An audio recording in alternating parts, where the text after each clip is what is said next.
A very good evening to one and all present here. Thank you for joining the bootcamp session that is organized by OneVarsity. Welcome to this exciting journey of learning, testing, and applying. Before starting, let me brief you about the today's session. So, today's session would be taken by Mr. Rahul Jindal, who is Business HR Head in Patanjali Foods Private Limited. So before we start, I would like to tell you something about OneVarsity. OneVarsity is an AI integrated edtech platform which comes up with the various solutions to solve your problems related to employability as well as education. Before we start our session with Mr. Rahul, I would like to show you a small video about OneVarsity so that you can know that what actually OneVarsity provides you with.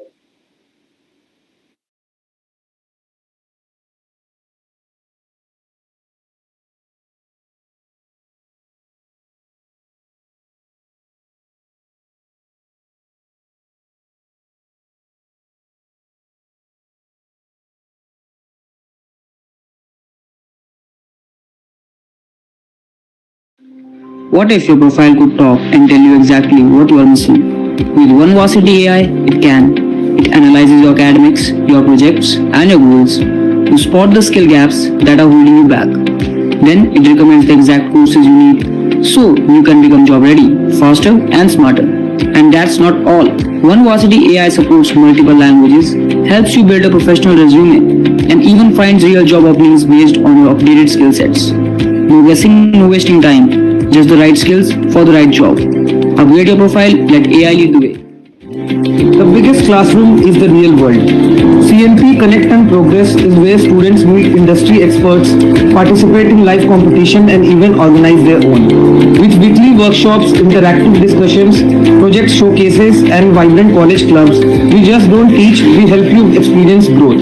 Connect directly with mentors from the industry, compete, collaborate, and lead right from your campus. CNP also supports multiple languages, helps you build a winning resume, and recommends the right courses to sharpen your skills based on what the industry needs.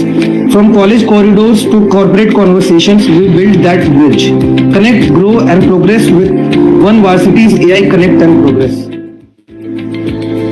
Tracking student growth shouldn't be guesswork. The Intelligence Board brings clarity and control to both students and faculty. Visualize your progress, monitor skills, and measure placement readiness, all in one smart dashboard. Faculty can guide better and students can improve faster. With real-time insights, every step becomes data-driven. Smarter decisions, better outcomes. Afraid of interviews? You are not alone. But now you have a coach powered by AI. Interview Wizard creates a mock interview experience tailored specifically to your dream jobs. Practice real questions asked by real companies. Get instant personalized feedback. Understand exactly where you shine and where you can improve. From boosting your confidence to sharpening your clarity, we help you prepare, practice, and perform at your very best. With Interview Wizard, your interview success story starts today.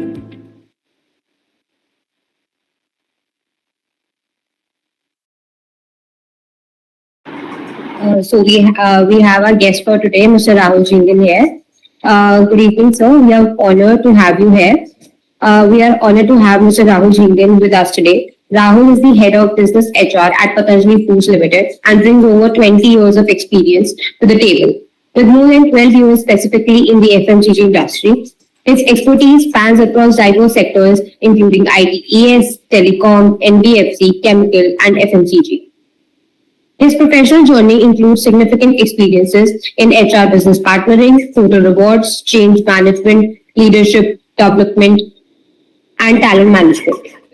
He is passionate about aligning strategic organizational objectives with individual efforts to foster an environment where employees can thrive, collaborate, and effectively manage.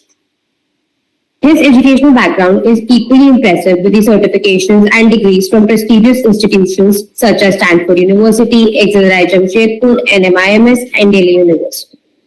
He is here today evening to enlighten with his rich experience and insights. So the flow of the event would be, Sir would be enlightening us with his experience and words throughout, and at the end we are going to have a Q&A session. For the Q&A session, I will be dropping a link in the chat box. You can go there, make your account, and ask us the questions with the hashtag AskTheExpert, so that I can deliver your questions to the sir and sir can answer them accordingly by the end of the session. So over to you. So you aren't audible. Yeah, one second.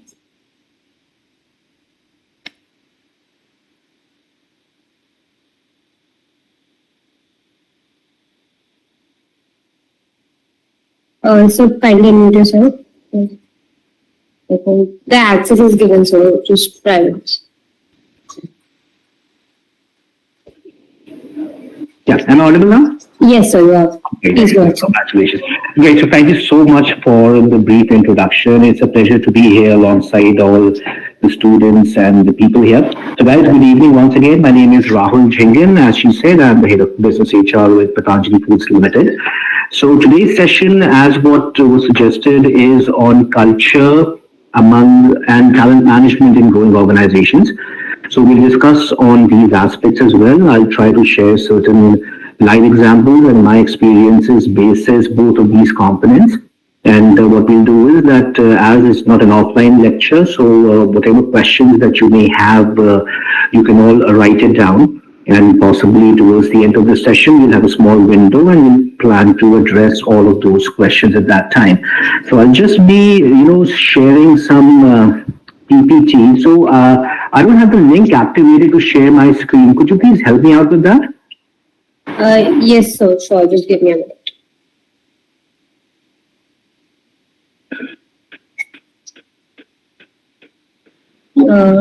Yeah, I think so. Yes.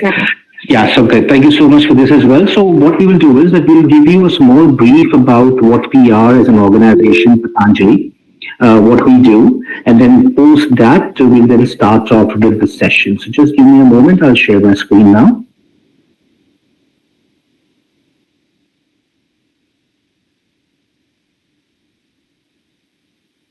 Could you please confirm if that's visible to all of you? Yes, sir, that's visible. Yeah. So again, I welcome you to the boot camp session. I believe it's the first one in the series, and this session will be based on culture and talent management in growing organizations. This would be for approximately 40 odd minutes, so I won't bore you that much. And then post that session, we can possibly have the question and answer session. So let me start off by giving you a small brief about what we are. So Patanjali as a group, as an entity, started off in the year 1986. The primary three promoters or stakeholders that we have within the organization are listed below. So we have Pooch Swami Ramdev ji, we have Shraddha Shri Balkrishan ji, and Adanya Shri Ram Bharat ji, which is usually addressed by Bhai ji. He is the chief managing director of the organization, and all these three promoters operate from our Haridwar office, right? The journey all started off from the fact that he is a yoga preacher, so he made yoga an international event. That's how we have the International Yoga Day as well. They started manufacturing medicines to start off with, and wherever they used to have the events, etc., they used to then promote those medicines.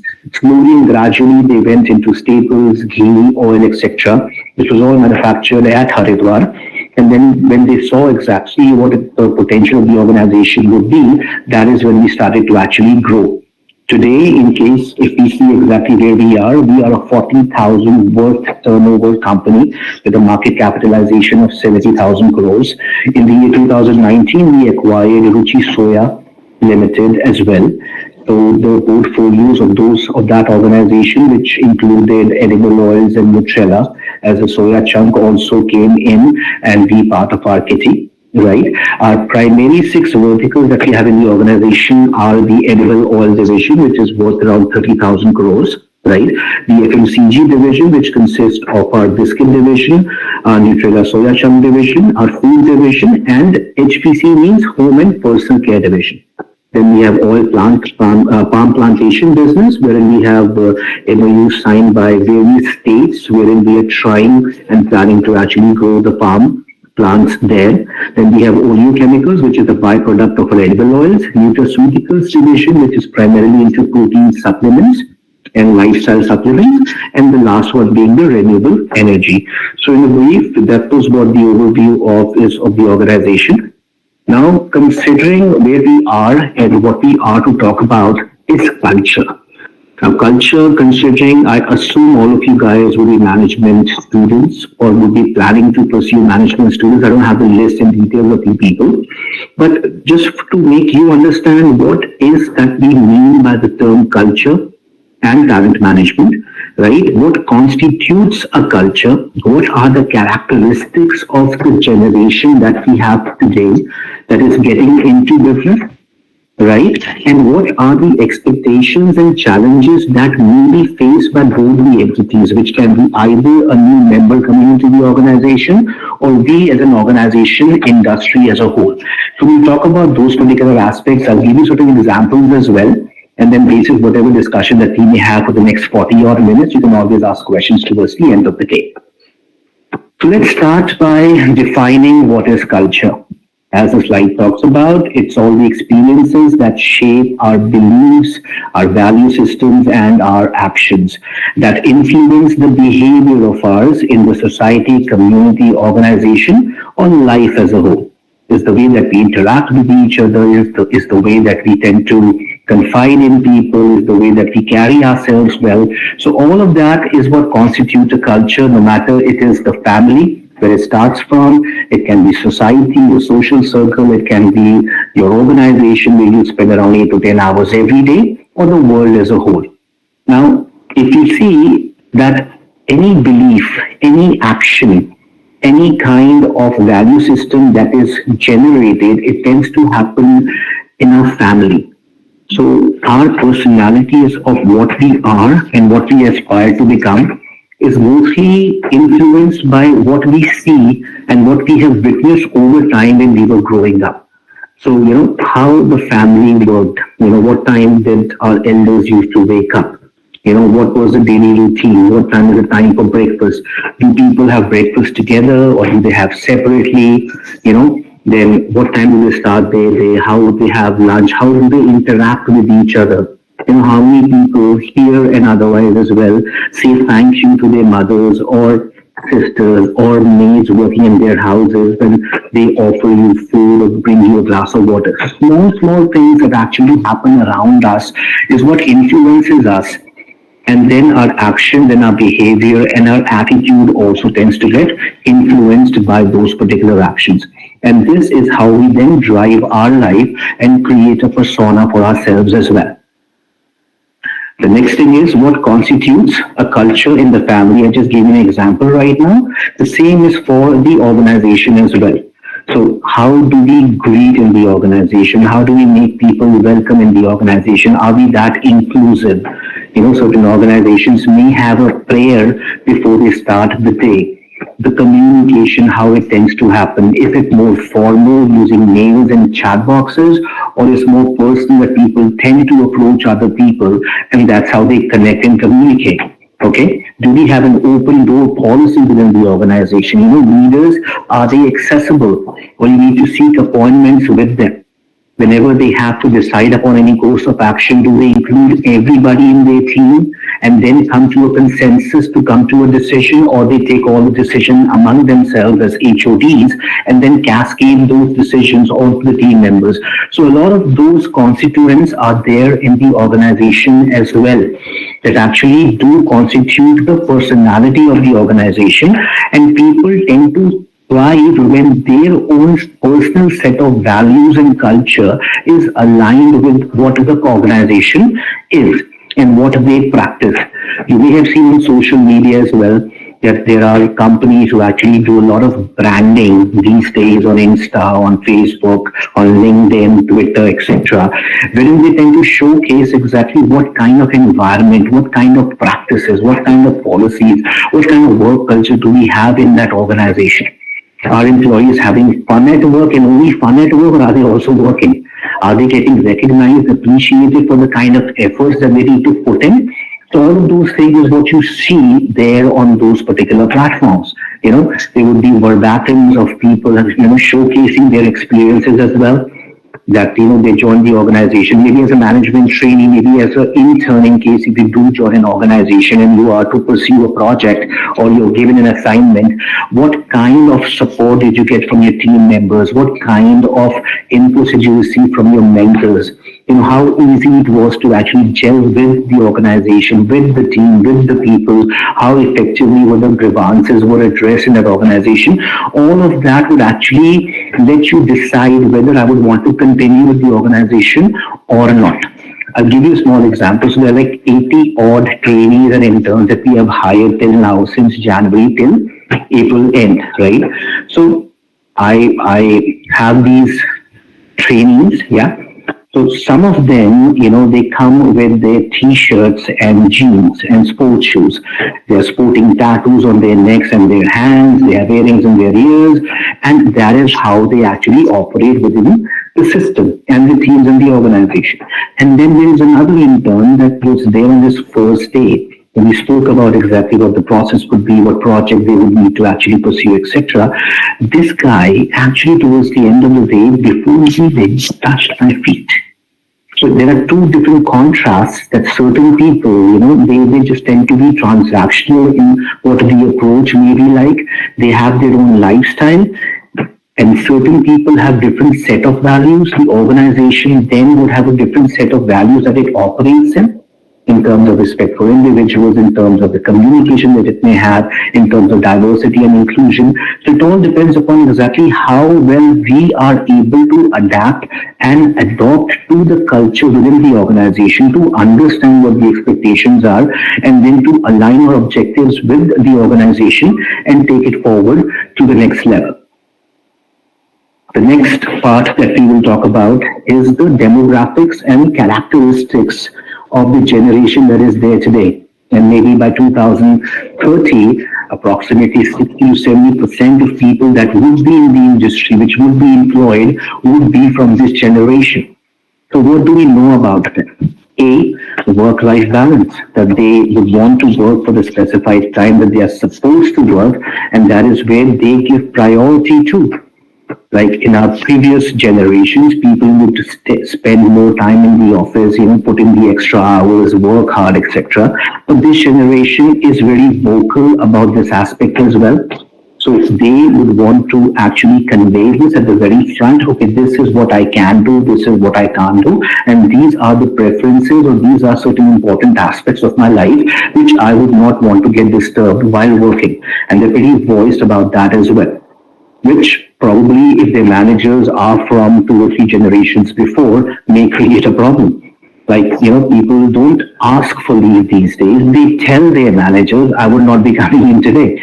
Now, in case if you compare that with the early generations, they would request people to actually grant them the leave for the day. So that is how the world has changed. It's not the fault of the generation per se, but it is the flexibility that has to come in the system, and we as an HR department as well try to ensure that we also coach, mentor, guide those managers to ensure they're able to manage the workforce in a more effective manner.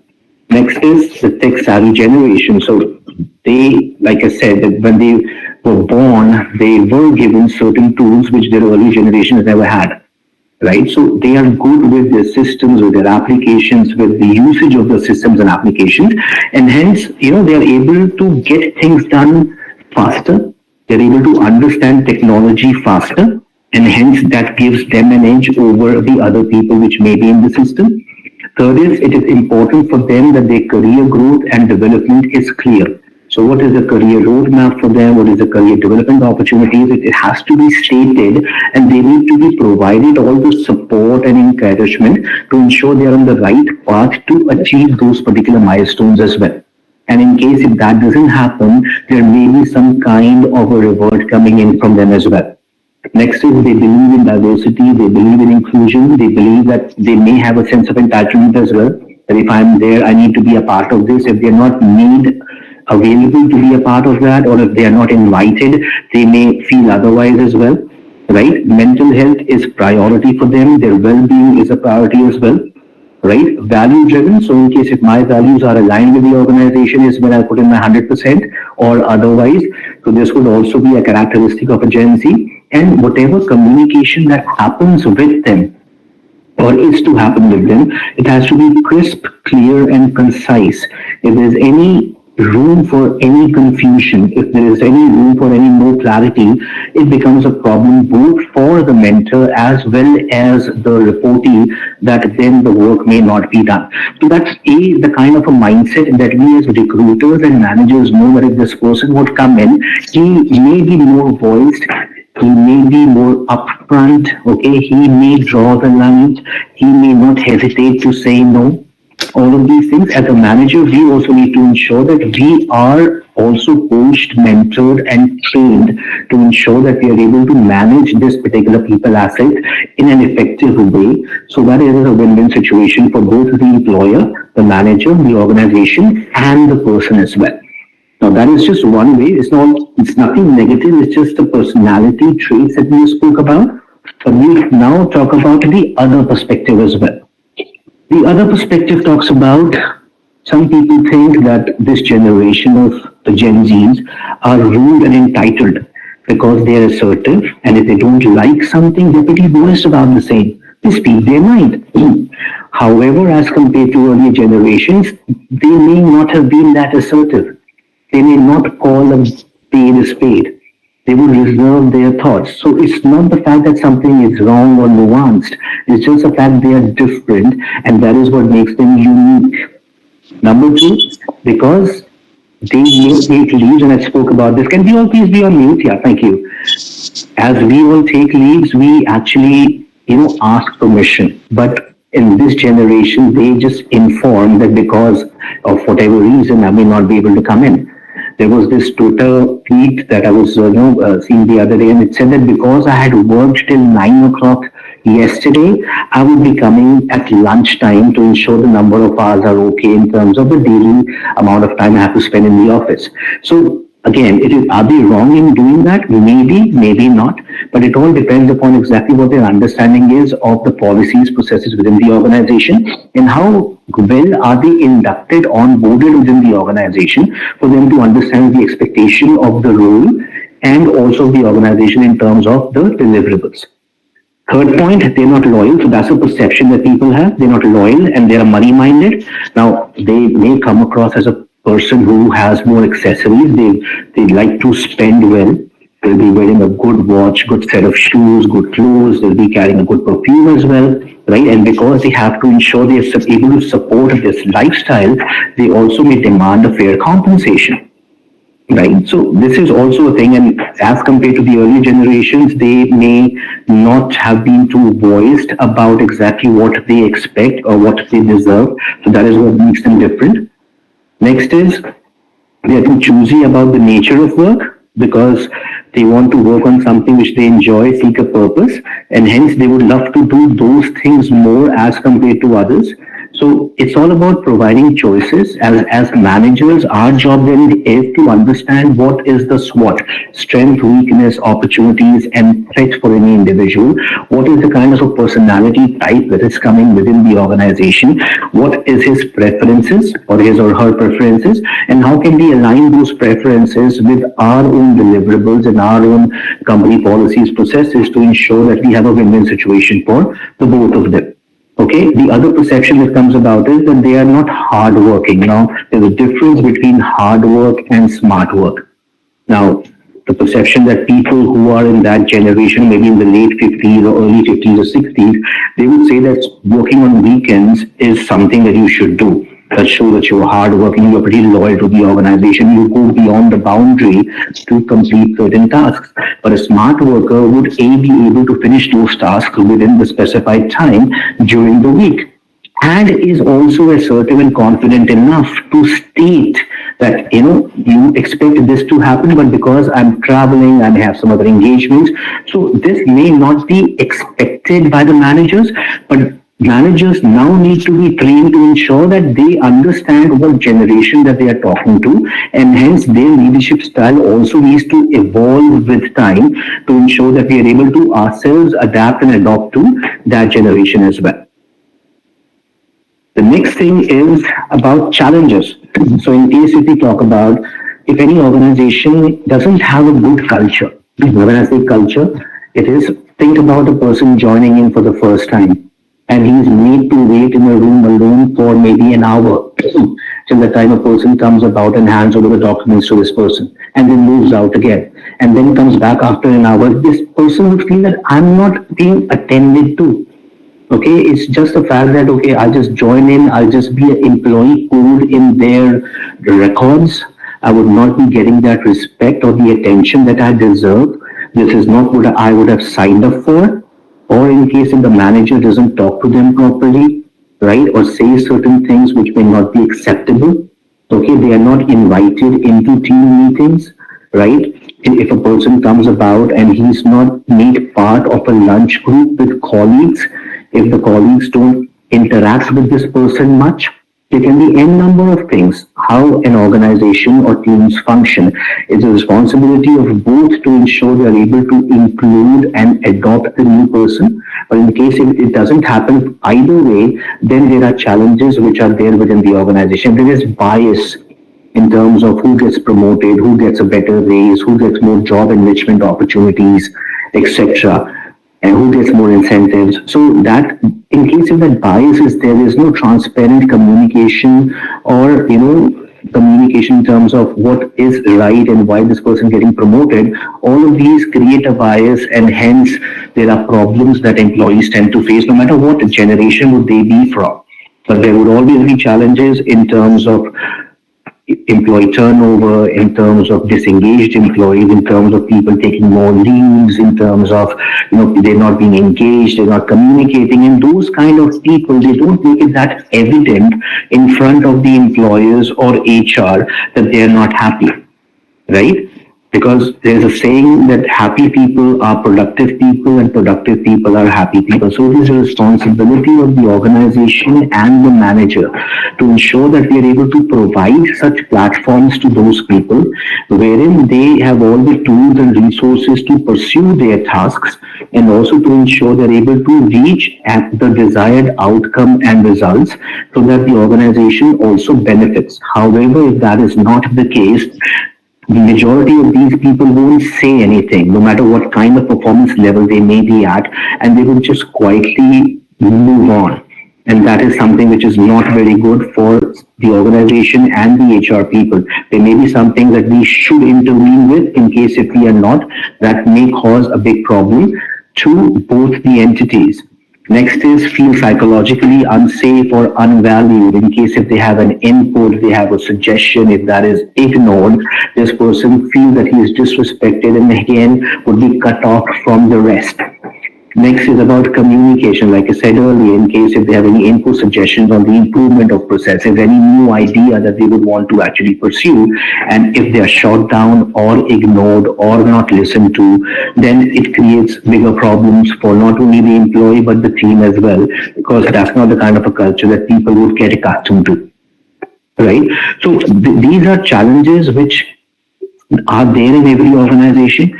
These are challenges that happen in every team, consciously, subconsciously, or any which ways.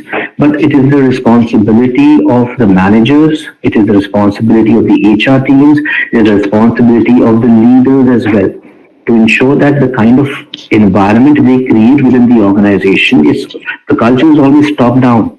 What kind of values do we believe in? How are we going ahead and cascading those values to our employees? How do we ensure that those employees' efforts are aligned with those values? Do we actually see observable behavior of those employees displaying those values in their day-to-day tasks? So, for example, our values at Patanjali is nation first. So we are Swadeshi, right? And we love the fact that we make in India for India. We're competing with the best of the world companies here in the FMCG space, but that's what our value is. We believe nation comes first. So there's a level of patriotism as well, which is part of this particular element. Number two is inclusive growth. It's not only for me as an individual, my team, but all the stakeholders which are aligned with my community as an organization. We would want to have them grow with and within the organization. So that is the second value. Third is about customer centricity. Fourth is about continuous improvement, and fifth is about sustainability. These are the values that our organization believes in. And we think this is how we create a difference in the community and in the nation and the lives of all the people that we reach out to as an organization.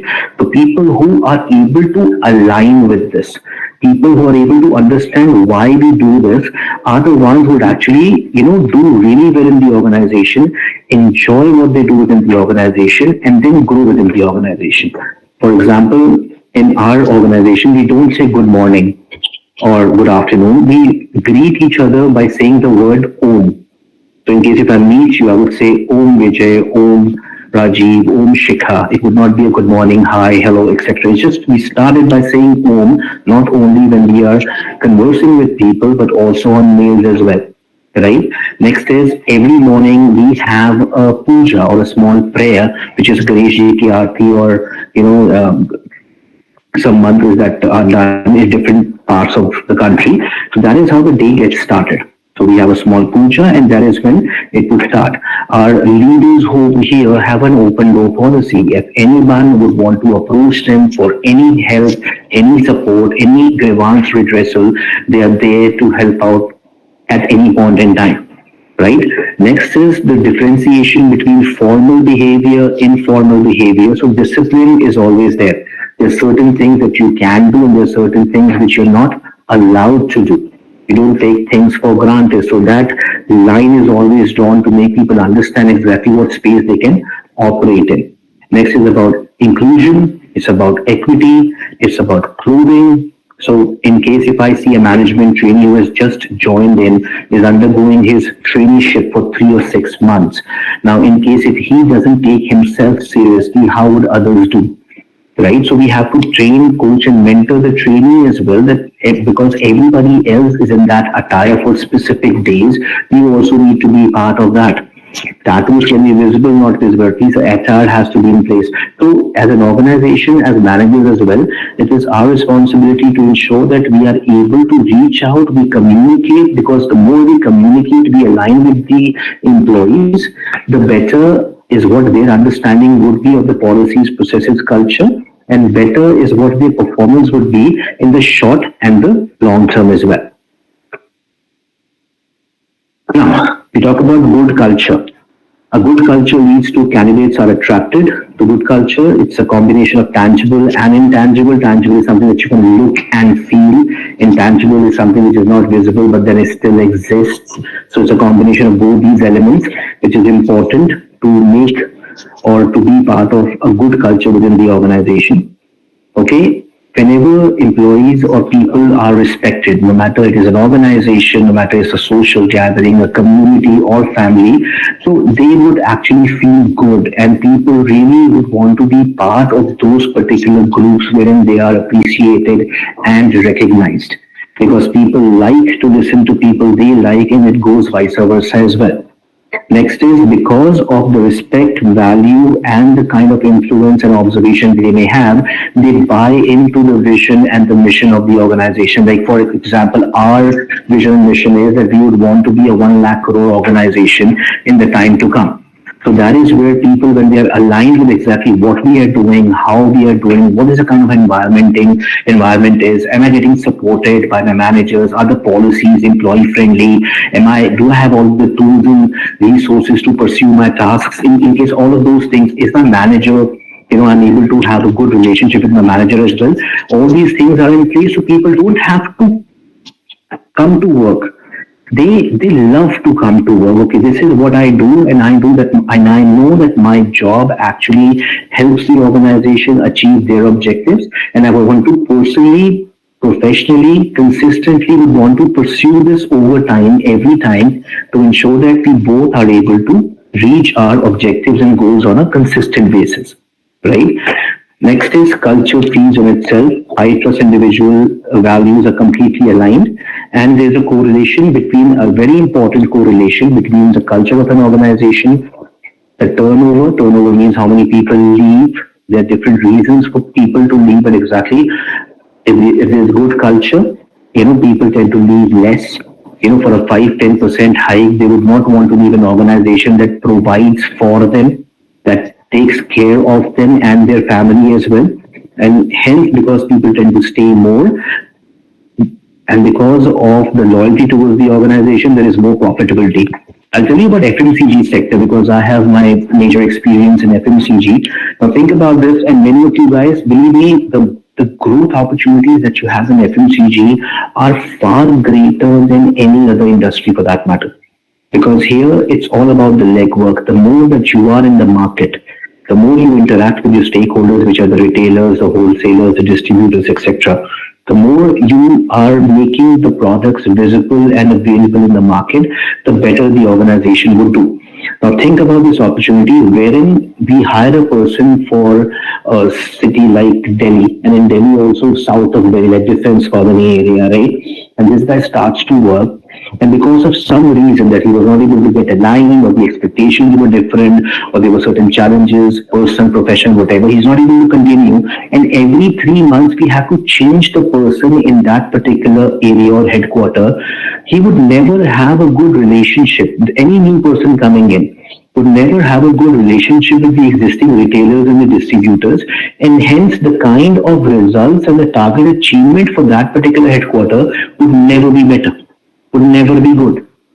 And hence, as an organization as well, we need to ensure that our culture, our policies, our processes are such that we are able to attract good people, we are able to develop them, engage them, retain them in order to ensure that they contribute towards their quarter, their team, their region, as well as the organization as well. Right? Next, when we talk about culture, how do we, like in a different way, how do we define culture for any organization? So it's a combination of three different aspects for me. First is people orientation. So when I talk about people orientation, what do I mean by this?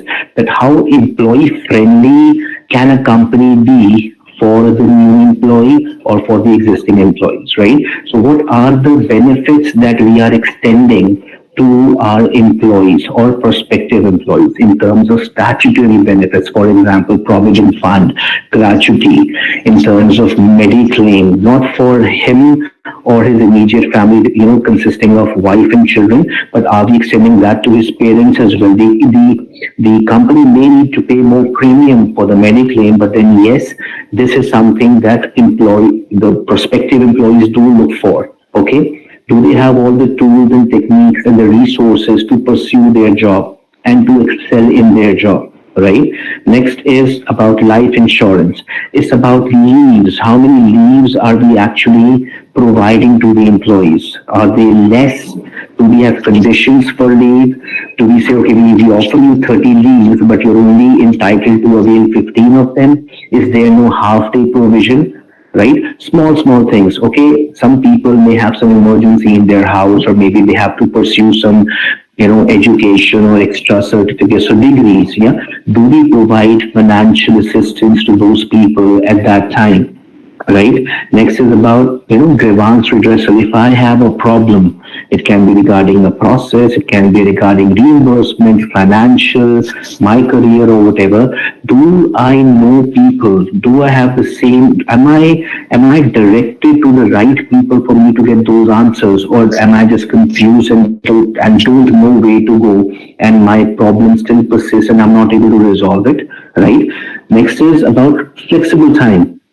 So when I talk about people orientation, all these aspects are part of that as well. So does my organization provide flexible time? Now, maybe for women employees, this may be important. So this organization may be more appealing to the women employees because they know, because of whatever exigency that they may be, they can avail of this benefit and hence can, be benefited from that. Do we offer food to our employees? Do we offer food coupons to them? Do we offer transport? So all of this together is what we can term it as a culture that we create, a policy processor that we create to ensure that people get benefit from this. And when they do see benefit, when they do avail that benefit, they would want to stick to the organization, be more loyal towards the organization, contribute more as an entrepreneur towards the organization, and hence the turnover would be less, the profitability would actually increase. So this is what people orientation is part of the overall culture. Next is about process orientation. When a new person join in, or maybe there are people who are existing within the system, are they aware about all the policies and processes which impact them as an individual or an employee? Okay, has that been cascaded to them? Is the understanding uniform? That is very important. Next is about automation. For anything that I would want to do, it can be a reimbursement, it can be for a loan, it can be anything to do with me or my commercials, etc. Do I have people that I can attend, or is there a process which is automated where I can just put in my request over there with all the proof which I need to attach, and I know within a specific time period, because of the escalation matrix, this would get resolved. Do I have spokes for departments that I can approach? Do I have an ombuds person there that is there to help and guide in case if I have any other challenge, personal or professional? So all of those things create the processes within the organization that aid the culture. So I don't have to run around 5 different places, speak to 10 different people to get something resolved. I know what the process is. I know which way I have to address the problem. Where do I have to go, which site, which link I have to click, what kind of documents I have to upload, and all that grievance and the challenge that I may have is taken care of. The third is about performance orientation. When I talk about performance orientation, it's about, am I clear about the kind of expectations that the organization, my team, my manager has of me? Has that been specified to me at the time of joining as well?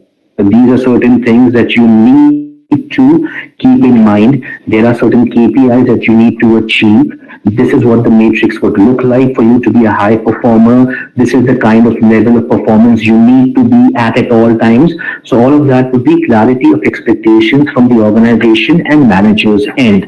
Next is about, okay, in case if I am able to deliver and achieve those particular targets, what am I getting in return?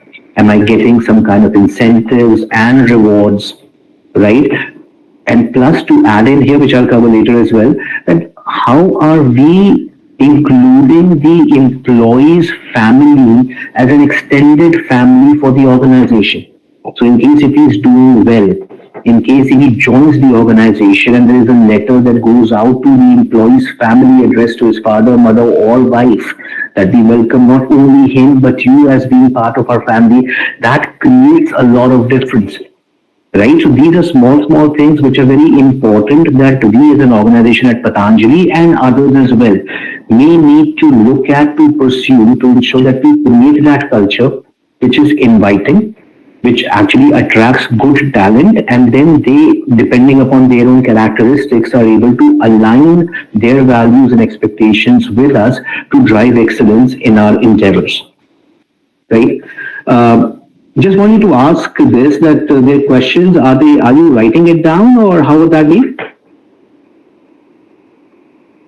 So they have been uploading the questions on a social media platform, and we would be addressing post the deliverable stuff.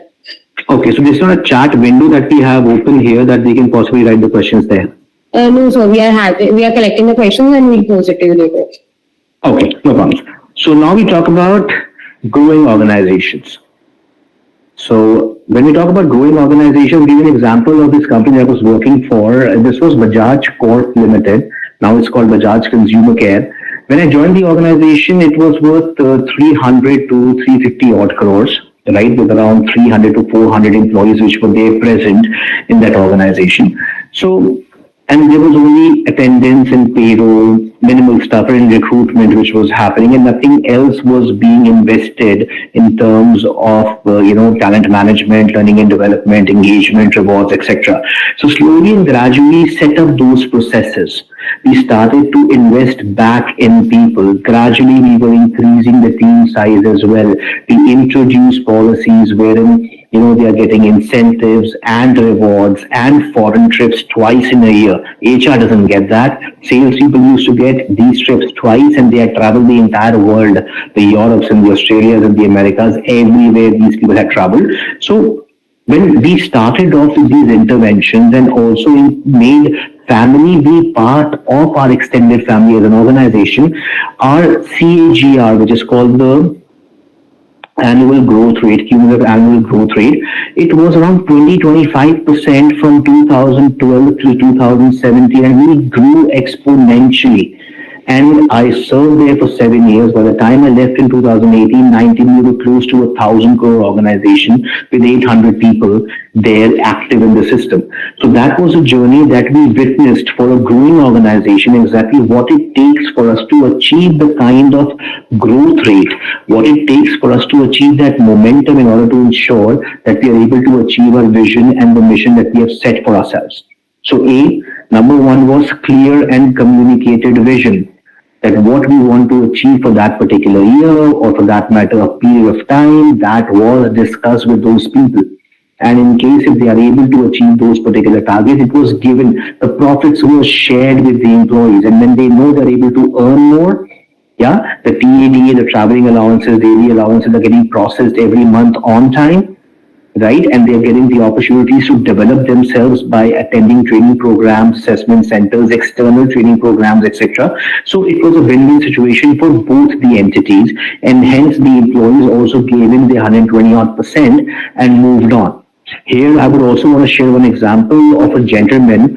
So there's a place called Guna, Guna, and this place is in Madhya Pradesh, right? So there was this guy who was a sales officer when I started off in 2011, and he did well. So in 2013, when I was going through his numbers and details, he was eligible to be promoted to a senior sales officer then, maybe after 1.5 years. So we promoted him. And then after again 1.5 to 2 years, he was a consistent performer. We as an organization wanted to again promote him to an area manager level. Now, Guna is a small town in Madhya Pradesh. The major towns that we have in MP would be Gwalior, Indore, Bhopal, Jabalpur, etc.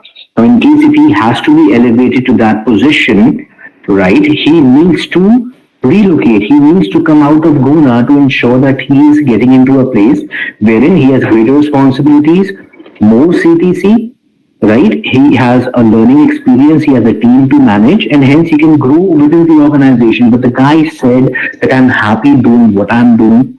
I'm happy at Guna, right? I would not want any promotion. I don't want you to even transfer me to any other place. I'm happy doing what I'm doing. So these are also set of people which are there, right? That these are talent.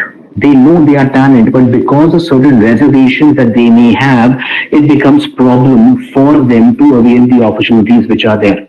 I also see in the trainees that come in that, there's a hometown syndrome, that, okay, you give me a job, that's great. We both are aligned together, that's awesome. We both share the same value systems, great. You will give me opportunities in the time to come basis my performance is awesome. However, because I stay here and because of whatever reason for me to stay here, I would not be able to venture out anywhere. Now, I was told this when I started my career, that in case if you have to elevate yourself, in case if you have to grow in life, you need to relocate. I'll give you an example. UP is a country in itself, so it's in three parts for reasons. There's the eastern UP, which is Gorakhpur, Allahabad, and Varanasi. Then there is central UP, which is Lucknow, Kanpur, and areas around that. And then there is western UP, which is Saharanpur, Aligarh, etc. In case if you are operating in western UP, and if you don't want to move out of, for that example, if you're in Lucknow, right, it's more metro or more cosmo in terms of the way it is right now. And if you have this reservation that I would want to only operate in Lucknow and would not move anywhere else, you would never be able to become the head for the entire UP, because we as HR or the national sales head would want a person to have exposure in all the territories of Uttar Pradesh for him or her to become at that level. So again, this hometown syndrome is what I see a lot in management trainees. No matter they start off, they say yes to everything. But this is something that you guys need to always think, need to always, go beyond and go outside of your comfort zones to ensure that you're able to achieve the success that you would want to. When I talk about talent management, I break it down into 4 different pillars. And those pillars for me are attract, develop, engage, and retain. So when I say attract, what can an organization do to attract people to the organization in terms of hiring, right? So they take the leverage of presenting themselves on social media platforms. That's called employer branding. So they highlight their employee value propositions, the vision, mission, values, the career page of what we are, what we do, right? What we have done for our existing employees, what kind of fun that we tend to have at our workplaces, success stories of people that got associated with us and how they grew within the organization, how fast they grew towards in the organization, the trainees which were onboarded 3 months ago and they went through their induction, onboarding and traineeship. What is their feedback on the organization? So when other people see those stories, images, videos, etc., they get motivated. Okay, this is the organization that I think I would be able to work well in. And hence, we are able to attract the talent that we would want us to absorb within the organization. There's another aspect to it that recently a friend of mine, she joined an advertising agency. Now, if you see advertising agency, there's certain visuals that come to your mind that, okay, they may have flexi hours, yeah? They may give you a very jazzy kind of a workplace with all colors and lanterns and interiors, etc., right? And the people will be very friendly. They'll be outspoken, extroverts, confident, excellent communication skills, inclusive, diverse, believe in equity, etc. But when she joined in, for the first month, it was like she was like avoided by other people. So nobody was coming in and nobody was, whenever she used to sit at the table, people used to just move out. Whenever she wanted to have lunch with other people, they would just say, okay, we don't want to share right now, you can have your own lunch. So she was not given a very warm welcome at the very start. However, she persisted and she never also took it upon herself, okay, I have to give it back to those people. And then an opportunity came in wherein she had to present the proposal to a client which she was working upon, and the other people were also in that room. And then when she presented that proposal, the client loved it. And that is where the perception of all the others, which were very rude and not inclusive at the very beginning, changed for her overnight. So it's also about persistence that we need to have as people in our endeavors and demeanors to ensure that we stay consistent, and hence the success will always come. Coming back to the attract part, so this is what companies do to attract employees from the social media platforms, showcasing what they are and what they do and what they can do for the prospective employees. Then comes in attraction recruitment as well. That do we have the job descriptions and job specifications defined for all the levels? Do we know exactly what kind of skills, aptitude, and attitude we are looking for? Okay. How do we assess the functional fitment, the cultural fitment, and hence the organizational fitment for all those people? So all of that is part of attract as a pillar of talent management. If you do not attract the right talent, if you do not hire the right set of people, you would not be able, no matter you equip them with whatever skills, whatever training interventions, whatever support, whatever mentorship, they would not be able to perform to that level. So hiring becomes a very important aspect for an organization in terms of talent management. Number two is develop. When I say develop, is like, okay, a person comes about, he or she may have certain experiences and skills and competencies, and hence she was hired. But for the level that she is operating at, or for the responsibilities that she has to pursue, there may be some more support which will be required for her to excel. So how are we planning the induction and onboarding for this particular person? Right? What kind of an experience am I giving to this person? Is she waiting in the room for an hour before an HR person comes about and gives the papers? Or somebody from HR welcomes her as soon as she enters, sits with her, ensures all the paperwork is done, takes her through the presentation, gives her the joining kit that consists of a bag, a zipper, a diary, a pen, God knows what not. And then also after all the formalities are done, the induction presentations are done, then introduces her to the various stakeholders. So it's all about the experiences that you provide, and that's part of talent management where we develop people. So if it happens with any person for that matter, that there is a structured way of onboarding that individual onto the system, they would be very much aligned and would have a perception this is a very professional organization, and they would add value to me as well. Next is about a mentor buddy program that can actually support you at all the times. for the first 3 months or 6 months.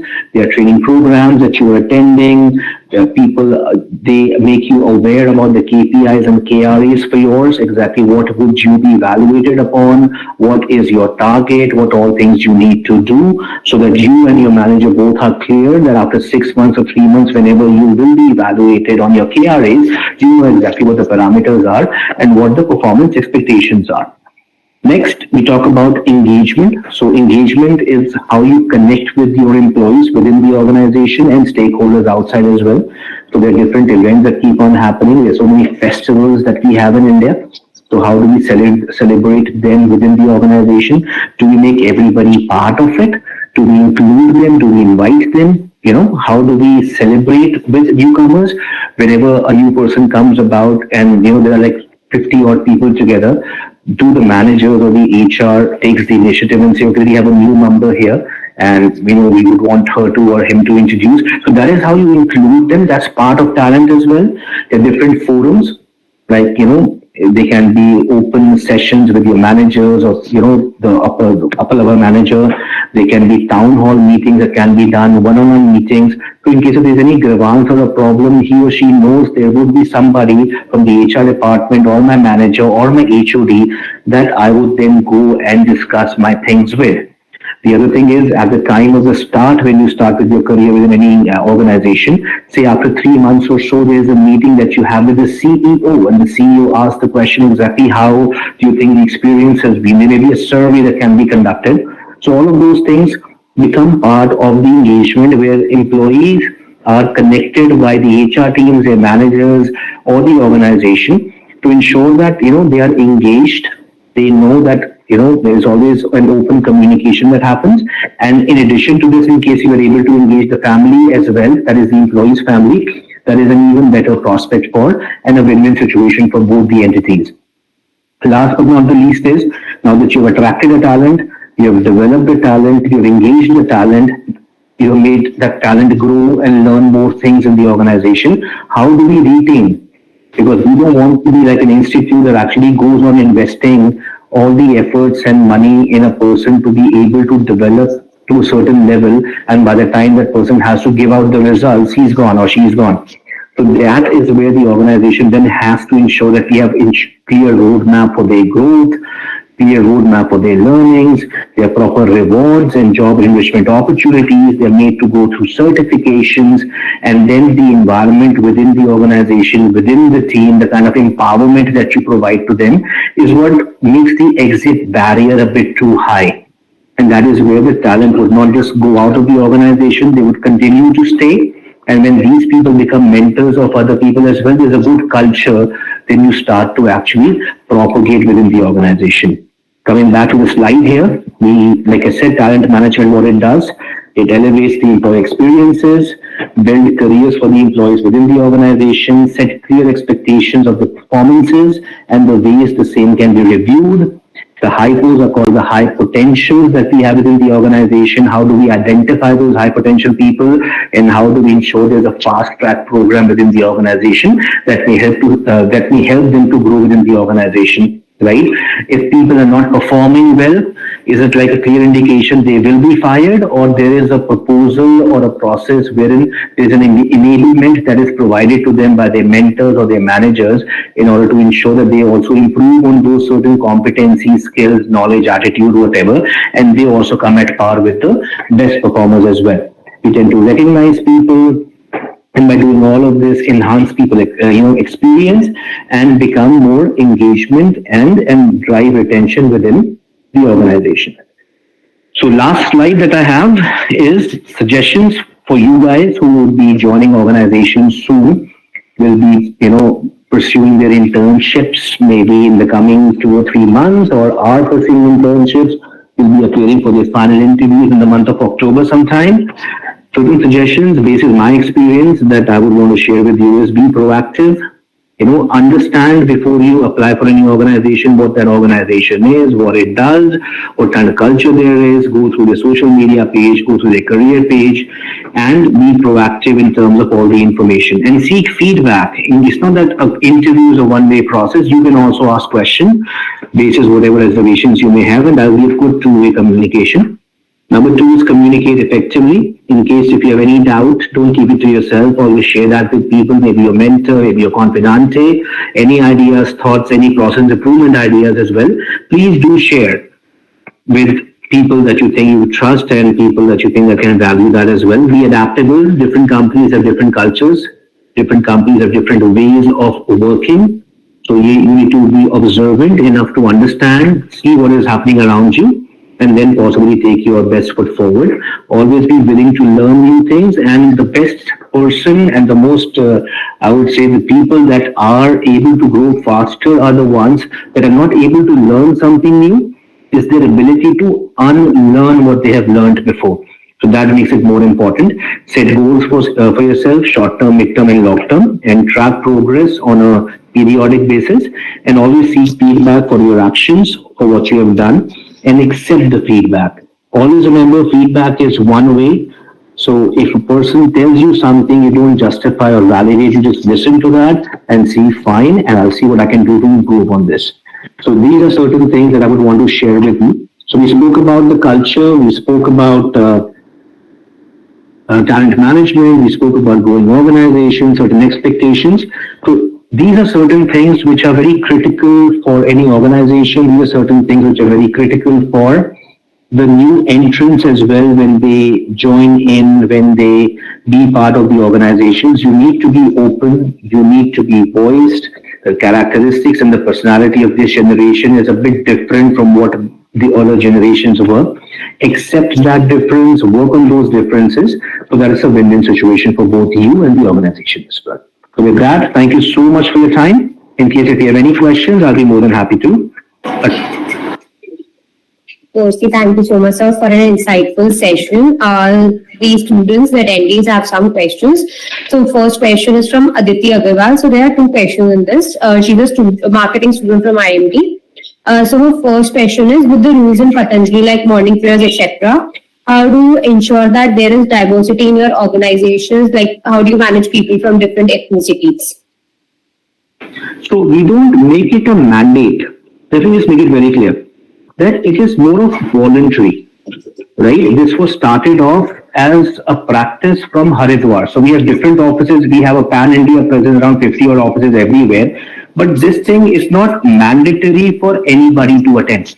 We don't push people that, okay, because it's happening, everybody needs to be a part of that. There may be an important call of somebody. Maybe the person may not want to attend physically. They may have some separate ideals that they believe in. So from our end, we don't make it a mandate. It's all voluntary. It is happening. If you want to be a part of that, great. If it's not, nobody would judge you on that. Okay.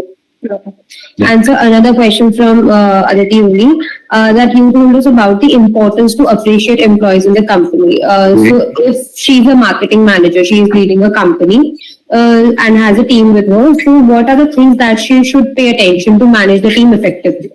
So that's a pretty elaborate answer, but I'll just kind of keep it very simple. That in order to manage a team, and it's not manage a team, is manage people in your lives.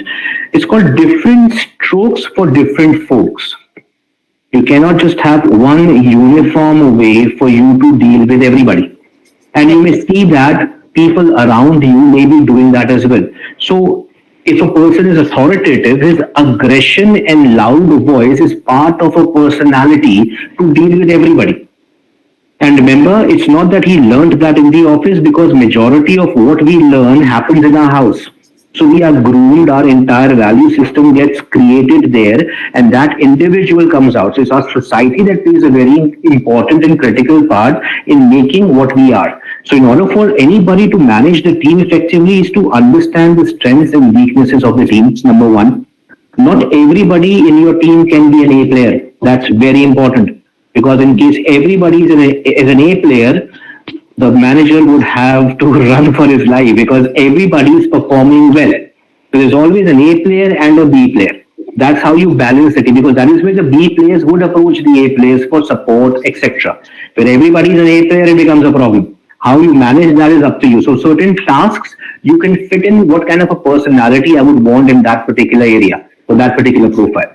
So the best way, again, to manage is different strokes for different folks. That is number one. Number two is understand the strengths and weaknesses of your team members.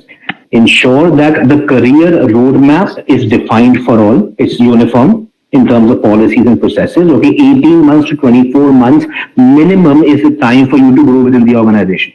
Okay, everybody bases their KPIs and KRAs is given specific feedback on exactly what all competency, skills, aptitude, or whatever they need to improve upon, and there's a regular review of that.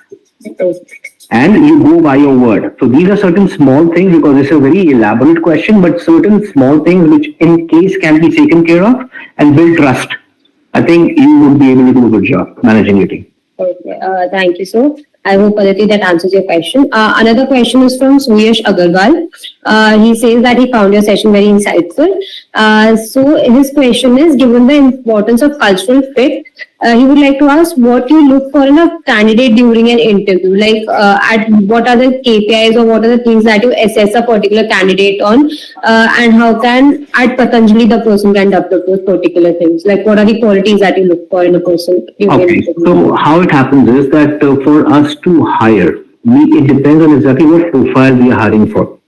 Now, FMCG is sales specific arena. So my 70% of people would be in the sales function, and this 30% would be managing those 70%. So that's how it is. So when we hire, so there's a difference between an experienced candidate, which is called a lateral hire, and then the kind of people that we hire as freshers within the organization. So for example, I hired around 80, 85 odd freshers since the last 3 months and deployed them into various functions. What we look forward for is how the resume is made. Number one. So before I see you as a person, I would go through your resume, right? If it's not formatted well, if the indentation is not right, if it is not updated. So a person who's not able to update his information properly would never update company's information properly. So that's number one filter for us. Number two, academics we see. I'm talking about freshers right now. So the person has to be above a certain percentage from 10, 12, graduation, etc. and the CGPA for that person to be eligible. Right? Number three is for freshers. I think if I go to any college, 70% of the academics are similar for everybody. Right? Everybody has done the same course. Everybody would have maybe more than 7.5 CGPA or whatever. Now it all depends upon what kind of a person that is, what he or she talks about. So that is where your awareness of the current affairs, what is happening around and how it impacts the organization, the country, or the world as a whole. Okay, what is the level of creativity and innovation that is there? So we ask questions. Yeah, how have they handled pressure situations? Right? Yeah. What kind of initiative has she or he taken? So by the communication, the way that they structure their thoughts, the way that they convey those thoughts to us, because we have to understand, we also are a product. We also need to sell ourselves.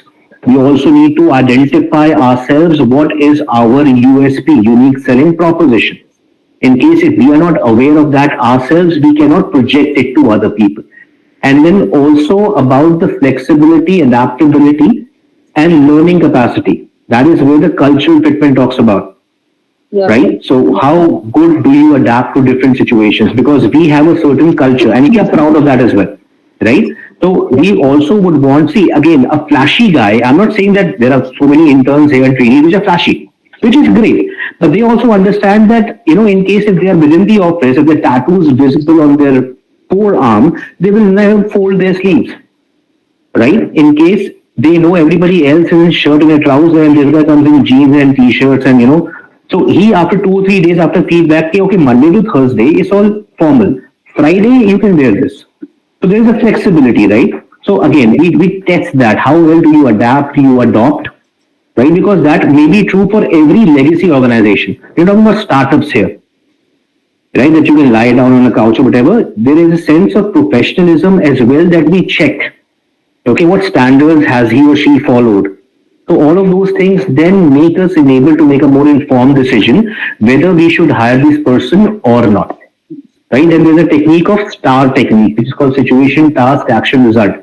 So any kind of problem that you have faced, what was the problem about, what action did you take, what was the result? We always as recruiters believe in one thing, past behavior is a predictor of future behavior. So in case if you have pursued or conducted or decided upon a specific task, and no matter it was good, bad, ugly, it worked for you, didn't, that behavior is an innate behavior. So also identify your strengths and weaknesses, which I said earlier as well. Yeah. Yeah. Okay. So another question is, in a fast-moving sectors like an FMCG or health products, how does Patanjali ensure that innovation does not compromise quality of ethics, and what mindset is expected from the new hirees to bring in such an environment? Ideas. So I tell you what, in our induction that is happening for management trainees and also the induction that we conduct for the mentors and managers, how it happens is a management trainee, because a generation of today, good communicators, they're very direct communicators. Yeah, they call spade a spade, and we like it. But in case if he or she is mapped to a 50-year-old guy, yeah, then World War III would start. And I'm not joking. I tell you what, because look at, this is the manager and he is managing the laterals, other people who are tenured in the organization, average age in the organization 5 years. So he knows, and the people also know how to connect with him. But if a person comes, sir, why don't we do this? Why don't we pursue this task this way? Can we make this data in that way? Right? Why can't he or she do something else as well? And he says, do your work. Okay, once it happened, okay, fine. So there the tree, and it happens to the best of the people, it happens everywhere. Some people would say just a snap, or some people, okay, we'll think about this, we'll probably do something about this. So it is the responsibility of the trainee as well when they join in, they understand how things work. So observation becomes important. In our induction, you tell them, this is how things work. This is how people would interact with you. These are the do's and don'ts. These are the values that we have in the organization. These are your KPIs. But then they also need to be smart enough to understand how things are working around and what kind of behavior they need to put forward, right, and exhibit to ensure that they're accepted and they're listened to as well. Yeah. Got it. So another question is, how can organizations, and I think it is about encouraging innovation only, moving it, adapting to the digital transformation and innovation often becomes challenging. How is it related to culture or personal trait of an individual? Can you repeat the question again? Adapting to digital transformation and innovation often becomes challenging for an organization. So how is it related to a culture or a personal trait of an individual? See, it's not personal trait. What we spoke about is that automation is required for process orientation. In case if all processes mostly are automated, I mean, there's always a human connect. So it becomes easier. A task that can be offline done in 2 hours can be done online in just about 15 odd minutes if you know exactly what needs to be done. Now talking about innovation, see, there are so many products which are there in the market. You know, different products with different USPs, different market shares as well. How do we project our products there? You know, it can be like, for example, say 5 years down the line or before, you know, the branding of the organization was done by promoters only. Right? But if you see today, for every different vertical, we have a different brand ambassador which we have deployed. So for example, for our edible oils, we have Mahendra Singh Dhoni. Right? For our Nutrela business, we have Shilpa Shetty. You know, for our Dant Kanti, we have Tamanna Bhatia and Tiger Shroff. Right? For our nutraceuticals division, we have Shahid Kapoor. So it's all about innovating. It's all about continuous improvement of the existing processes. Right? There's a lot of improvement internally which is happening for technology as well. But the processes which were mostly, you know, manual or human dependent are to be made more technology dependent because it takes lesser amount of time and it's more efficient. So a lot of work is being done on those lines as well. In terms of innovation, earlier the reports were being made on Excel. And that is what was being analyzed. These days, reports are being done on Tableau and Power BI with more analysis. Yeah. So the insights can help the organization, the management to make more informed decisions as well. Got it, sir. So last question for the evening. Right. How can organizations maintain their core culture during a rapid expansion? Good question. So see, companies need to expand. Right? It may be in geographies or it may be in product portfolios as well. So it's all about when we do expansion, like I said earlier, when we hire, we tend to hire people with a specific fitment in mind. Yeah, there may be psychometrics which can be involved in terms of understanding the personality type of an individual. There would be certain interventions, interviews which are done by the heads, you know, certain positions are head-hunted for. Number four, and this is a very, when expansion happens, is the best opportunity for any organization to ensure, they promote internal talent, that people who have been consistent in their performance, not the Guna example that I shared earlier, people who are willing to learn, people who are willing to challenge their comfort zone. If in case I would want to expand in a place like Bihar, which I was not there before, or maybe in Maharashtra, and there's a person from UP, because the cultures actually do match in.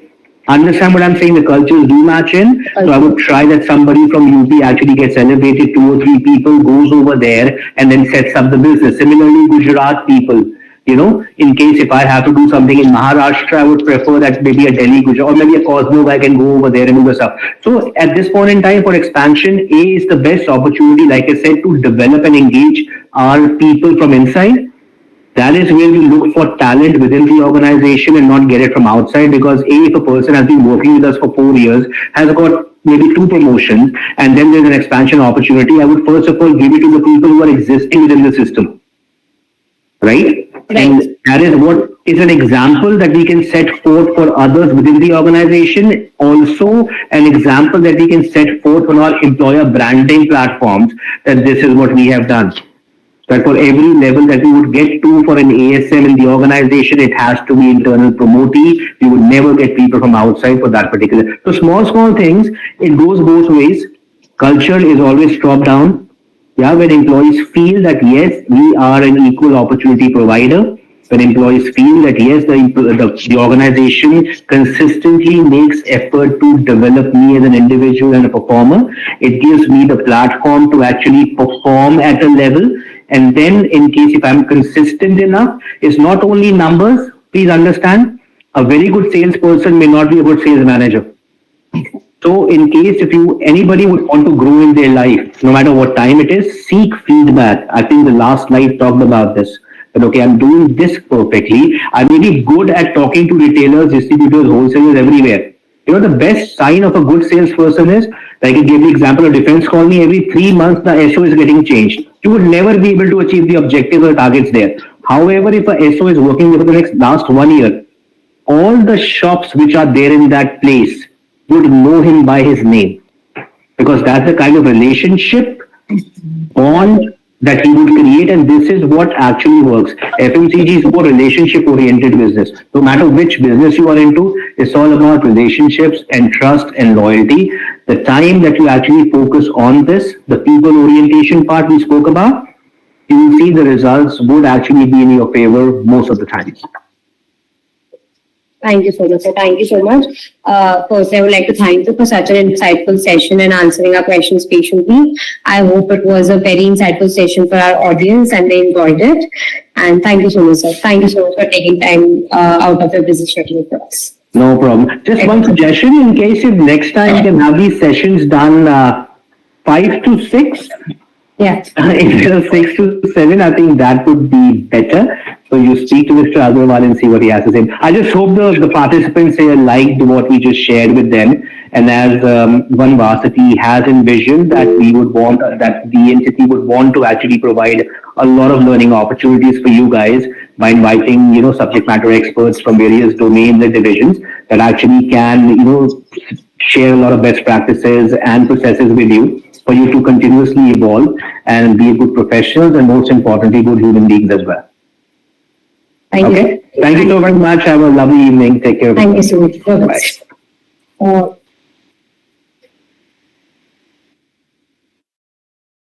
For all the participants, those who have already filled the Google form for participating in the bootcamp session of this 5 week, you can join the CNP portal with the link that has been provided earlier. First, further updates will be provided on it. And if there is anyone who hasn't joined our CNP portal or who is not the part of this bootcamp session, I'm just putting in the link in the chat box and you can sign up from there. Yes, Milan, you have a question?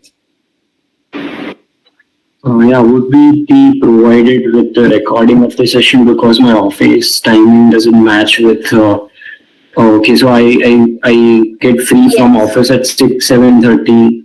Yes. Sometimes 6:30. Yes, so the recording of the session would be provided. It will be the further updates about it will be given on our CNP portal. Whenever we will publish it, we will upload it on our CNP portal only. So make sure that you have signed on it.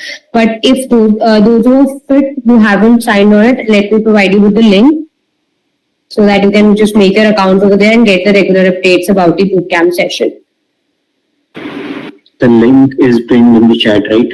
Yeah, the link is pinned in the chat. Let me just send once again so that there's no confusion. This is the link. You can sign up on this portal, create your account, and follow OneVarsity's official handle so that if there's any update regarding this 5-week bootcamp session for the next webinar that is going to happen on Thursday as well, or the video of this, whatever news is going to be published, it is going to be published on this handle only. So kindly everyone make sure that you have an account on this portal and you are following OneVarsity. I hope you like today's session. Any more doubts, or we can call the day off? Ma'am, I have a question. Yes, Mr. Rishikesh, please go ahead. Ma'am, can you please share your screen and explain how to create an account on CNP? Yeah, What to do on CNP? Yeah, for sure.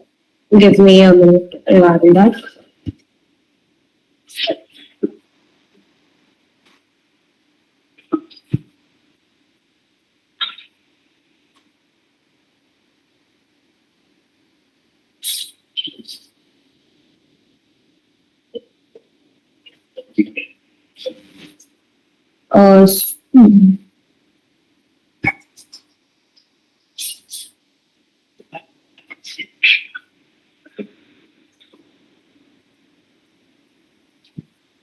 Uh, I hope my screen is visible. So as soon as you click on this link, it opens up in another tab. Here you can put up your mail ID and your password. If you have already existing account, if you don't have an existing account, click on the sign up, accept the conditions, and then you put your username, whatever you would like to put. Put up your username and put up your mail address and passwords. Agree to the conditions and click on sign up. As soon as you click on sign up, you would receive a confirmation mail on the mail ID that you have put up here. You can just confirm the mail ID and your account will be created on the created on the OneVarsity social platform, that is CNP platform. I hope that is clear. Any more doubts? No, thank you so much, ma'am. Okay. So the next session will be held on Thursday, same timing. As per the feedback of the faculty, we'll try to keep it 5 to 6, and if not, it will be probably 6 to 7. You guys will be informed of that. Thank you so much, guys, for joining. Yes, Milan, you have another question? Yes. Where could we find the recording of the session on the platform, because it's like very confusing to navigate through the platform? Just follow OneVarsity's official handle page. We haven't uploaded recording yet. Once we upload it, it will be posted on the very same account. OneVarsity's official handle is there. If you if you don't know the account, let me share the link of the account as well, which you need to follow. Yeah, I was able to follow it. Thank you. Yeah. Got it. Yeah, so you will find it there. We'll post it and we'll post it by tomorrow probably.